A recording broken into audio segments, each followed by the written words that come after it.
So meron tayong gagawin ngayon mga boss, no? Bali isang ano to, Panasonic 32 inches, no?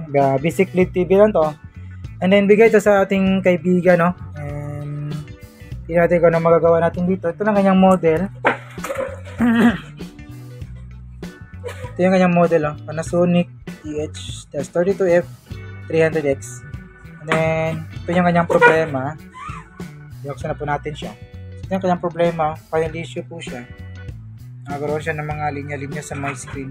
So titingnan na natin kung anong magagawa natin nito, kasi kung ma-repair natin to tayo po yung gagamit dito, no? Pero parang 50-50 yung chance natin na ma-repair to, no? Kaya pag kadalasan mga ganitong problema kasi missing voltage po yan sa may side cup. So titingnan natin yung side cup dito kung meron ba na walang voltahe. So ito yung kanyang main board, tapos ito naman yung kanyang top board, no? Side cup dito sa may gilid yan, bubuksan natin yung kanyang frame. So ito mga boss, binuksan na po natin yung kanyang panel, no? Ayan, para makita natin yung kanyang side cup. So dito nga, ito yung side cup natin. Ayan, bali may kinuskos na tayo dyan, yung linya ng VGH saka VGL. So dito, ito yung kanyang level or pin out. So yung number ng natin, wait. Yung number ng side cup natin is NT61237H-C6523//A. Yun. So dito ngayon, chinek natin yung kanyang nawalang voltahe, yung kanyang VGL line.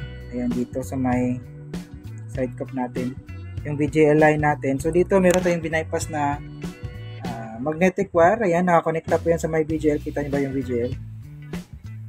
Ayan o, yung VGL natin. Itutok ko pa ba?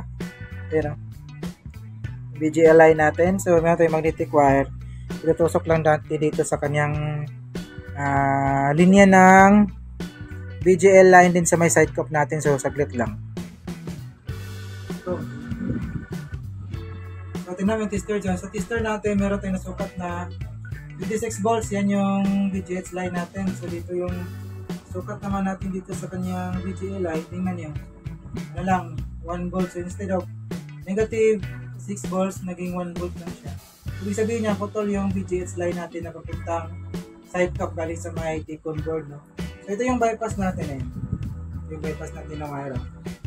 Ito yung nakakonekta dun sa may VGL line. Tusok na natin, idikit natin dito sa may T-probe natin, then tutusok ko dito sa linya ng VGL. So tingnan mo, post ko sa screen dyan, meron bang pagbabago. Tutusok ko sa may VGL line. Ayan, may nakita tayong nalabas nakita natin yung logo ng no signal, pero talagang may problema na yung kanyang screen. Meron na siyang guhit, no? So pag may guhit dyan, yung problema niya panel, yung side cup niya. So yung solution is palitan ko ng panel, no? Tusok ko ulit yun. Tanggalin ko, yun yung balik yung problema. Tusok ko ulit. Okay. Yun, nabas yung display. So didikit ko lang dito yung ito natin, yung magnetic wire galing sa may T-con board sa linya ng VGL. So ito mga paps, naka-fix na po yan yung magnetic wire natin sa may connection sa may side cup niyan papuntang T-con. So ito yung display niya, pero meron ng problema yung ating panel, oh. Meron ng guhit. So yan, meron na siyang guhit, no? Ayun, oh. So dito naman sa may bandang taas at saka dito normal. So dito lang sa may guhit, dito sa may bandang gitna. So dito hindi natin kaya i-repair yan, maliban na lang kung magpalit tayo ng bagong panel, no?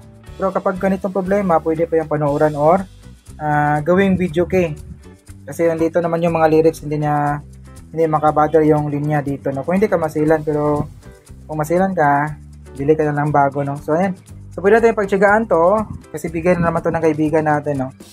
Ayan, then i-fix ko lang and try natin lagyan ng signal. So ayan mga boss, na-fix na po natin, no? Ayan, so ito yung naging outcome ng ginawa natin. Ayan, so meron na siyang display. Ang kaso lang is meron siyang linya dito sa bandang gitna ng kanyang screen. Ayan, o. Pero kung gagamitin mo to sa video kay, ayan, pwede to kasi nasa may bandang baba yung kanyang mga lyrics, so hindi makabother yung guhit sa kanyang screen. Pero kung masilan kayo, nasabi ko kanina, bili ka na lang ng bago, no? So ito, pwede nang pagtiyagaan kung hindi ka masilan. So pwede na to. Ayan. So, ayan, good na yung unit natin, back to na. Nakapag-display na siya. Alright, so good.